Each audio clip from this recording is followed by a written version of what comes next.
there is a question, is the attitude of Islam to history. And in fact, what we find, the basic attitude is that all history is in fact an Islamic history. That means that all the major figures of history basically are Muslims. From Adam down to our own time.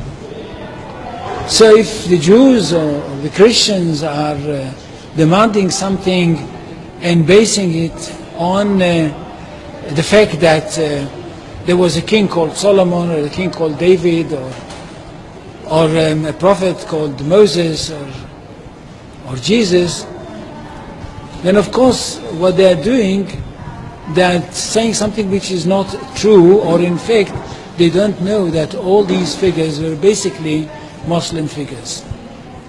They were, in fact, since the creation of the world there is only one religion, and this is the religion of Islam. So if anybody says, look, there is a place which is connected with Solomon, and that's the place where the Temple of Solomon stood, a true Muslim would tell you, yes, absolutely right, but don't forget that Solomon was a Muslim, and David was a Muslim, and Abraham was a Muslim, and Isaac was a Muslim, and Jesus was a Muslim. And this is what I mean by the Islamization of history. And you can understand that through Islamization of history, you've got Islamization of geography. Anywhere which was connected with these people, or with these prophets, which were all Muslims, becomes a Muslim territory. And therefore, when Islam was not in that area before Muhammad came to it, but it should have been there. In that area, I mean in the Middle East or other parts outside the Middle East, which are now Muslim parts.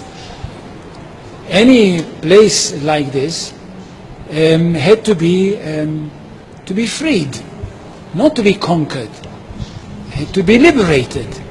So Islam appeared in history in the time of Muhammad, or reappeared in history from their point of view, reappeared in history as a liberator.